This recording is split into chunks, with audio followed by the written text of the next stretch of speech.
Ladies and gentlemen, boys and girls, welcome back to the channel and the podcast. It is currently 5:21 a.m. East Coast time. It is Sunday, November 24th. We have an NFL full Sunday of 11-game slate, but we also have what we're going to break down in this video, a Sunday Night Football Showdown slate, a couple $100,000 to first in one of those contests, the big ones over on Draftkings, FanDuel, and there's some really nice ones as well over on sites like FantasyDraft and Yahoo.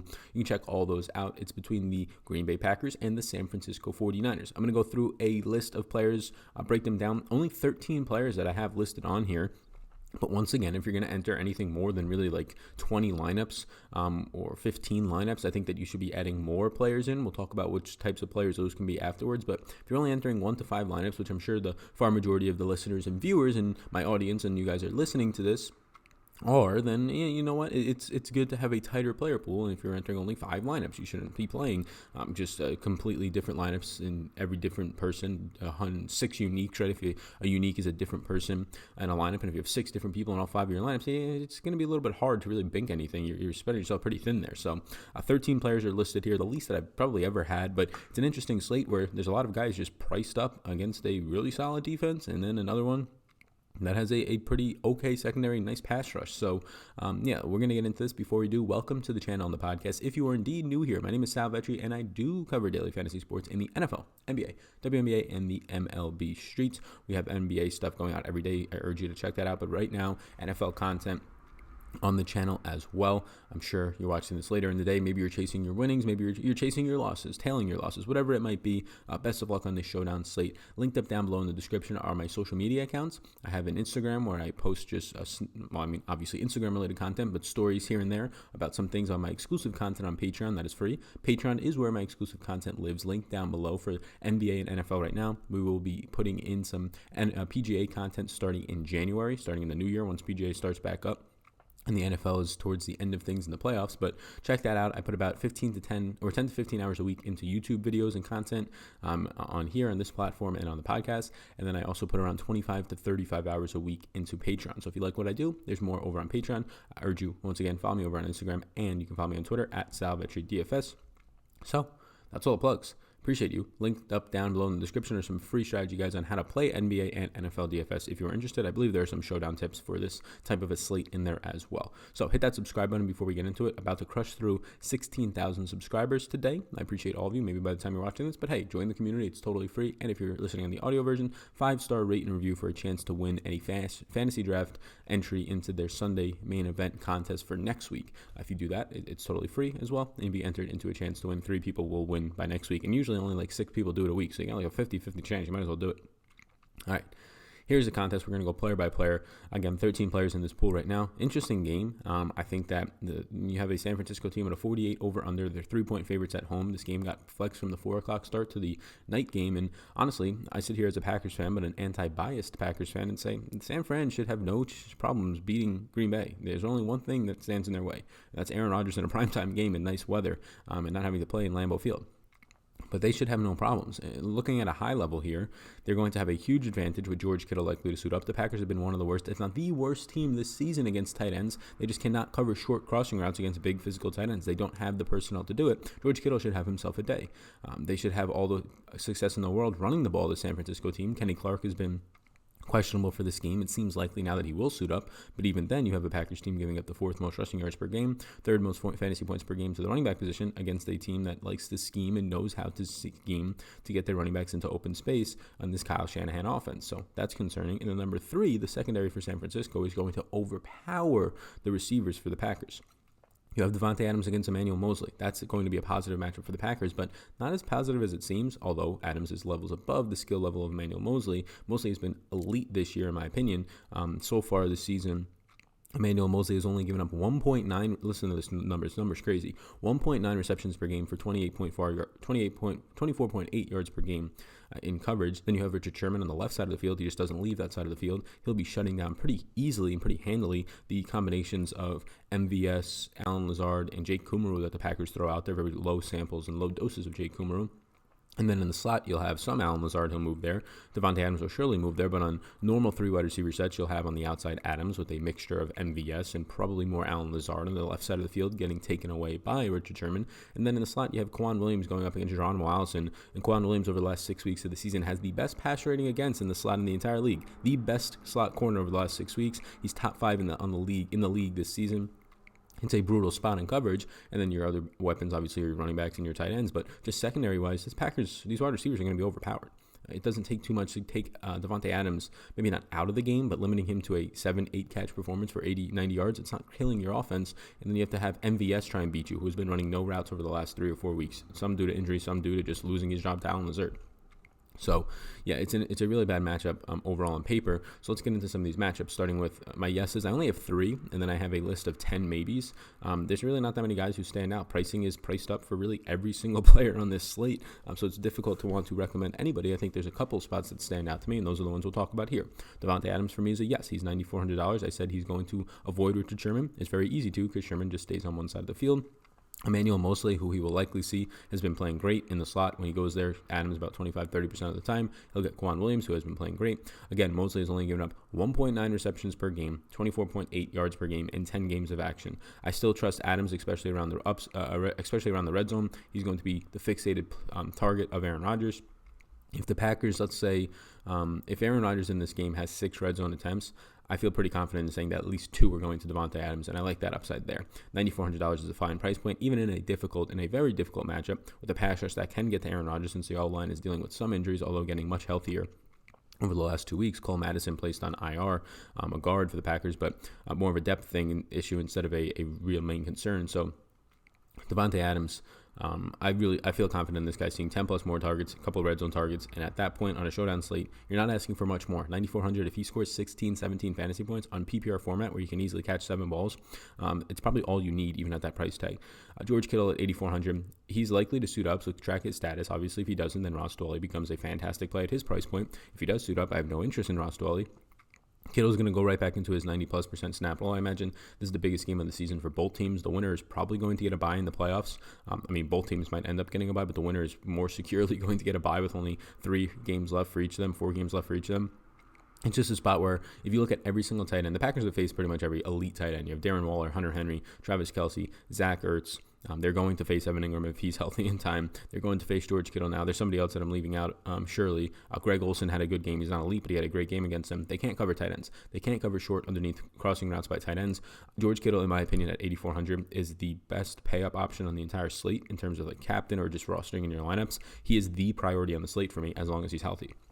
Jamal Williams at 6,600. Look, he's probably overpriced, but you have a $9,000 Tevin Coleman, you have a $9,600 Aaron Jones, $8,800 Emmanuel Moseley, $9,800 Jimmy G, $10K Aaron Rodgers, the 2 guys I just mentioned in Kittle and Adams. He's overpriced, but he's still relatively cheap. Like, there's nobody in the mid-range. He's the only player on the slate in the 6K range that is actually rosterable. No backup quarterbacks, right, taking those out. He's the only player in the 6K range.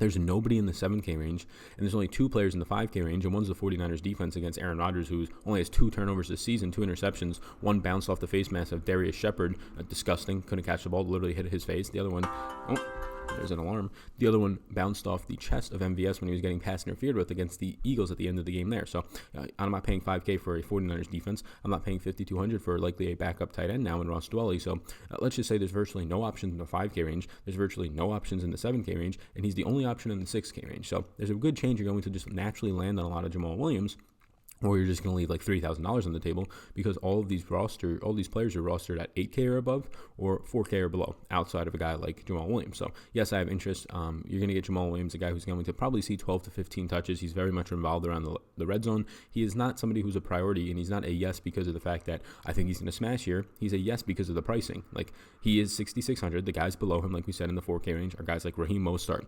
MVS, Jimmy Graham, guys who have either no upside, like in my opinion, MVS, probably Mostert, or who have very limited upside and only red zone upside like Jimmy Graham. I'd rather get to the guy in Jamal Williams who's probably going to see twice as many touches and opportunities, if not 3 or 4 times as many as guys like Jimmy Graham. So he's at least in play for me. Jimmy Garoppolo at 9,800. We get to the quarterbacks now. They're both interesting to me just because of the price points and the nature of the slate. So what does that mean? Well, if one of these quarterbacks scores 18 fantasy points today, they're going to be needed because they're so cheap. They're not $12,000. And there's really not a lot of other players on the slate that I think in their specific matchups can go for 18 plus. I think Adams can because of his eliteness. I think George Kittle can. But then you start getting down into these individual matchups for running backs and wide receivers and factor in their price point. Aaron Jones, surely he's great, but at 96%, he has a neutral run blocking advantage. San Fran's allowing just 4.4 yards per carry, third fewest points to running backs per game, and he's 9,600, and he's probably going to see 15 or 16 total touches because Jamal Williams is still active there. That's a really steep price point, the second highest priced player on the slate. On the Packers and third overall behind both quarterbacks. I get it, he scores a lot of touchdowns, but it's really a steep price point as his overall receiving yards since Adams came down, and his target share has gone down from the mid-20s to the low teens. So the opportunity and his versatility has not been there since Adams returns, which is as expected, but a little bit unfortunate that they're not scheming similar plays for him. So I think that he's probably not a guy that I want to get to. So you look at the quarterbacks, and at first I took off Aaron Rodgers because, look, it's a slate that lacks scoring upside. Rodgers should be considered, but it's really hard to imagine MVS Lazard producing over Richard Sherman, the number one cornerback in the league in terms of pass running against. It's really hard to imagine Jaron Allison, who's had a brutal year and has not gotten any separation, to now face the best cornerback over the last 6 weeks in the slot. And really, you're just relying on dump-offs to your running backs. You're relying on Devontae Adams to get open. And then maybe you can just see the corpse of Jimmy Graham continue to stay viable as he has for like 2 or 3 games this season. But like, how do you get the upside from Aaron Rodgers? And then I remembered, if Aaron Rodgers rushes for 30, 40 yards on his own in this game, if he just ends up having 16, 17 fantasy points, and he outscores Jimmy G, there's a real chance that Aaron Rodgers is just the guy needed. So I think one of these quarterbacks will be needed. I think both of them is probably a little bit too expensive. Pretty much pick the guy that you think is going to outscore the other one. I personally think Jimmy G probably scores more points than Aaron Rodgers. Nothing against Rodgers. Rodgers has the mobility upside to get you there, but I just like the matchups for Jimmy G for his Kendrick Bournes, Emmanuel Sanders, and Deebo Samuels against the Packers secondary than I do for the MVS's, Allen Lazards, and Jaron Allisons of the world behind Devontae Adams for the Packers against the San Fran secondary. So I think both are in play. I personally slightly lean Jimmy G right now, although their run script is 3-point home favorites. It favors them to say, you know what, hey, they should be running the ball in this one. They still have a nice implied team total, and they're surely going to be throwing it. The Packers do generate the 7th most pressure in the league, and they're 12th in overall coverage. The only concern really in rostering Jimmy G is the pass rush. The Packers right now have a 24% advantage in pass or in pass rush, so minus 24% for the offensive line of San Francisco. That's a little bit worrisome. It's really a toss-up, whichever one you want. I slightly probably lean Jimmy G. Tevin Coleman's $9,000. He seems really steep here. He has a positive 12% run blocking advantage over the average. Green Bay allows its 4th most rushing yards per game at 104 per game, and 3rd most fantasy points to the running back position per game. There's likely going to be no Matt Breida. He's doubtful, but it just seems like a very steep price tag. He's definitely in play because there's just so many guys that are in play this week, but like, you can pay $9,000 for Tevin Coleman. If you're going to pay that much, it almost makes it, and it's not yet there for me, but $9,600 for Aaron Jones seems a lot more attractive than $9,000 for Coleman, only because Coleman doesn't catch as many passes. He's not as active around the red zone with a guy like Raheem Mostert still active. Jeff Wilson only played 1 snap last week, so he's not really active, only 6 snaps over the last month, last 4 games. Jeff Wilson, crazy stat. His one snap last week went for the game-winning touchdown. Pretty crazy. So Tevin Coleman's loosely of an interest to me. He's just a steep price point, but it's a bad run defense for sure. Deebo Samuel at 8,200. I went back and forth on this because it's really tough to see how the Packers are going to line up here. You'll have Jamal Williams in the slot against Emmanuel Sanders, who has now faced the Packers. This will be his 2nd time. Faced him on the Broncos earlier this year. Got shut down by Jamal Williams in the slot and a lot of Jair Alexander in the slot. But he has different weapons around him now, so it's going to be interesting to see. You have Deebo Samuel and Kendrick Bourne on the outsides, and Kendrick Bourne is 2 inches taller than Deebo Samuel, which usually the Packers in that situation will put Kevin King on a guy like Kendrick Bourne, who's the taller receiver, because King is a taller cornerback for the Packers. So if you get Deebo Samuel's matchup against Jair Alexander, who Alexander has had a rough time this season, at $8,200, it is still a tough matchup for Deebo. I definitely would rather play George Kittle at $8,200, but Deebo will at least have an okay matchup for parts of the game against Kevin King, a tougher matchup against Jair, but at $8,200, I don't think on this slate it's a ridiculous price point. He's the cheapest of all these expensive guys, and he has been producing as of late. Kendrick Bourne at $4,600. He's likely to run as the wide receiver 3, as he has been for the past 2 or 3 weeks, ahead of Marquise Goodwin, way ahead of Dante Pettis. And you've had a guy like Richie James Jr. head to pretty much just special team snaps for the most part. He'll face Kevin King, who's given up the most receiving yards in the league this season for cornerbacks, 649. In 10 games. He's averaging 3.8 receptions allowed and 64.9 yards per game. King has not been overall terrible, as those numbers indicate. He's been targeted a lot, so obviously the more you're targeted, the more yards you're going to just give up because you'll give up more receptions. It's kind of a quantity over quality type of thing at that point. but he's been like average. 82 passer rating against is not terrible. He's just giving up a ton of volume because he's targeted and a lot more than most people. So it's a little bit of a skewed stat, but even then, it's still good to see that type of a matchup for Kendrick Bourne at 4,600. I think he's viable. Jimmy Graham, slightly viable. Look, he's going to probably face Tart, the safety downfield, which is a really tough matchup. Jimmy Graham's going to be touchdown dependent, right? So when you square Jimmy Graham up for $600 more than Mason Crosby, the Packers kicker, for $800 more than Chase McClellan, the San Francisco kicker, because it seems like Robbie Gould will be out once again, but we should track that just to make sure. Up until lock, you get a spot where he's more expensive than them, but he obviously has touchdown upside to score 12 or 13 points when those kickers tonight probably score somewhere around 7 to 10 points.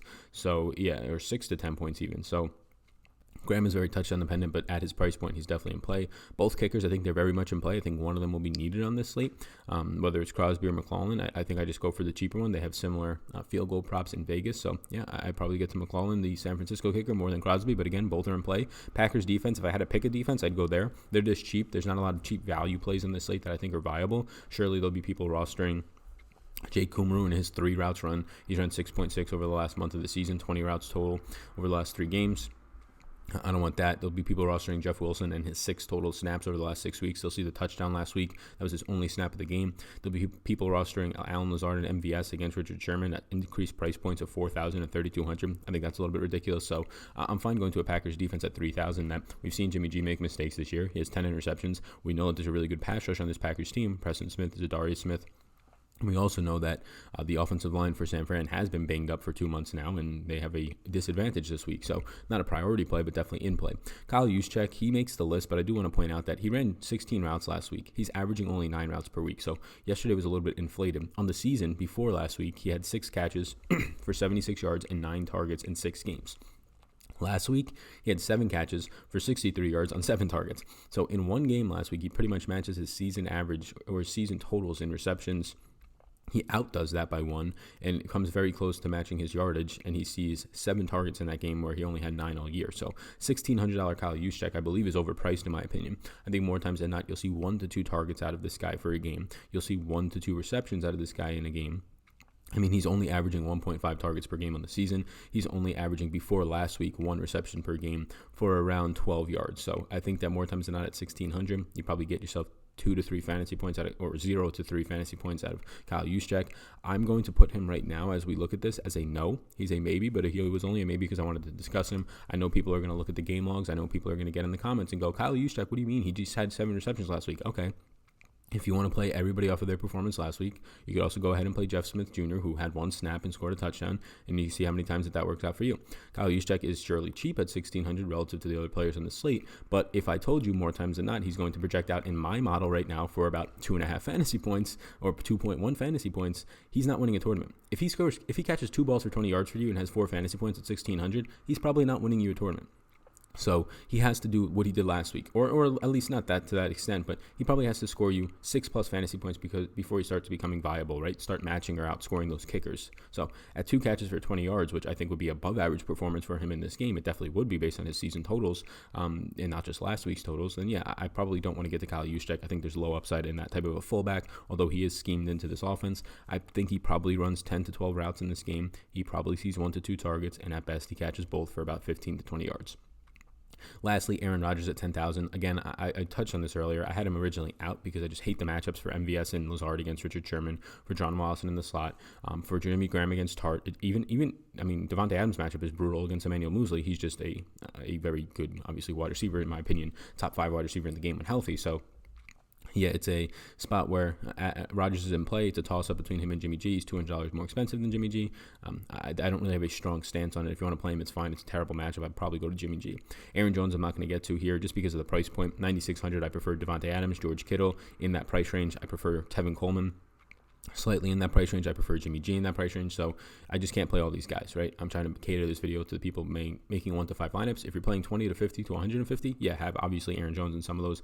Emmanuel Sanders, similar things. I just don't get there. Second time facing Green Bay this year. Last time they shut him down with Jair Alexander and Tremont in the slot. Tremont Williams in the slot this year in coverage, only giving up 11 receptions in 10 games for 143 yards, a 56.9 pass rating against. That is top 6 in the league for cornerbacks covering in the slot this year in terms of pass rating against. So he's already shut down Emmanuel Sanders once this year. I imagine he can do it again. And then also, once again, I prefer George Kittle. I prefer Devontae Adams. I prefer Jimmy G, Deebo Samuel, all those guys in the 8 and 9K range. So it's tough to get there. Ross Dwelly will become a fantastic smash play that gives a lot of value and is probably extremely highly owned if indeed George Kittle is ruled out at just 5,200. Raheem Mostert seems very overpriced for me. He did run 18 routes last week. He did play on 40+% of the snaps, but more times than not, he's only going to finish with somewhere around 8 touches. He had 8 total touches last week for 27 yards. If you think he breaks off a big touchdown run, then 4,200 is fair, but at that price point, I'd rather take my chances with Kendrick Bourne and Jimmy Graham. MVS is overpriced. He's running just 10.3 routes per week over the last 3 weeks. Lazard has kind of become the guy ahead of him in the rotation. MVS has surely been dealing with injury. He's once again going to be a deep threat target, but he's just not running routes. Not a guy that I really want to get to. Alan Lazard, probably against a lot of Richard Sherman, is now Green Bay's wide receiver too, it seems, but again, he's going to get the number 1 cornerback in the league in Sherman in terms of passer rating against. Not a great spot. Geronimo Allison in the slot at 2,800 is a very attractive price point. I almost made him a maybe, but I think Allison's upside here is like 2 receptions for like maybe 30 yards, and at 2,800, that's overpriced in my opinion. He has a minus 27% matchup, the worst on the slate outside of Richard Sherman against Alan Lazard and MVS. So the second worst matchup for any team on the slate is John Allison against Kwan. The worst matchup is the combination of MVS and Lazard against Richard Sherman. And if you're somebody who's sitting here going, you know what, MVS can catch a 40-yard touchdown against Sherman, I would say no, he can't. But also I would say that every single showdown slate that San Fran has been on, and they've been on a ton. They've been on like 6 primetime games this year. Or this is their 6th, I can't remember. But Richard Sherman has just goose-egged your Demir Birds of the world, your Keyshawn Johnsons. He just goose-eggs them. They don't have a single reception. So the talent is without a doubt far superior on the defensive side here. So no interest in Danny Vitale, the fullback. He'll probably be 0 to 1 touches at best. No interest in Mercedes Lewis. He's only ran 9 routes per week and hasn't ran a route in the last 2 games for the Packers. No interest in Dante Pettis or Marquise Goodwin. They're both running. So definitely no interest in Pettis. He continues to run less routes, 0 last week. But Marquise Goodwin ran 6 routes 2 weeks ago and then 16 last week. So if you're looking for a dirt cheap player, Marquise Goodwin will probably run 15 to 18 routes in this game. And he is a guy who beat the Packers up a lot last season. He had 2 touchdowns. Obviously, it's a much different team. There's now a Deebo Samuel and Emmanuel Sanders on this team. Kendrick Bourne has taken a step forward, but Goodwin's probably going to come on the field for about 15, 16, 17 snaps with upside down the field. So not a player that I have a ton of interest in, but he's probably the guy that if I was going to enter 20 to 30 lineups, I would also throw him into some of them. So that is it. I haven't done a Sunday Night Football slate in a while. Hopefully you guys enjoy this video. I'm a Packers fan, so I figured, you know what? I don't have to put as much research into this because I know every single thing about these Packers, far too much, but anyways, if you enjoyed this video and this podcast, please do hit the 5-star rate and review on the podcast. And before you leave, hit the subscribe button on the YouTube channel. Comment down below, who do you think is the best player below $8,000 to roster on this slate? Point per dollar. Any player, who do you think scores the most value for you? Not the most pure points, the most value below $8,000. There's no 7K range. There's barely a 5K range. There's barely a 6K range. So might have to start looking for some low-end value. Who do you think it is? Appreciate you all tuning in. Check out my exclusive content linked up down below. Follow me on Instagram. If I don't usually do cash game or tiers for Sunday Night Football, probably won't have time, but you can follow me over there for potential releases of my content, for exclusive content for just Instagram followers only for short periods of time. I'll put like a story up that says, hey, this is open for an hour, or this is open for today. Go check it out. And only Instagram people will see that. You follow me on Twitter as well at SalVetriDFS. Thank you for tuning into this episode. Sunday Night Football Showdown slate between the Packers and 49ers. A couple 100,000 on the line and potentially a first round bye in the NFC Championship. My name's Sal. You already know that. Peace out, gang. Thanks for tuning in, and I hope you enjoyed that video. Above my head, if you're not already subscribed to this channel, I do ask you if you can please hit that subscribe button. It helps me out a good amount to reach more people. You can also follow me on Twitter. That's over there. Right in the corner is my @SalVetriDFS Twitter. And then above, you'll find my Patreon link. You can click on that if you want more exclusive content for me. Or a video is going to pop up, so why don't you check that one out as well. I think it's going to be beneficial for you. Thank you so much again for tuning in, and I hope you have a fantastic rest of your day.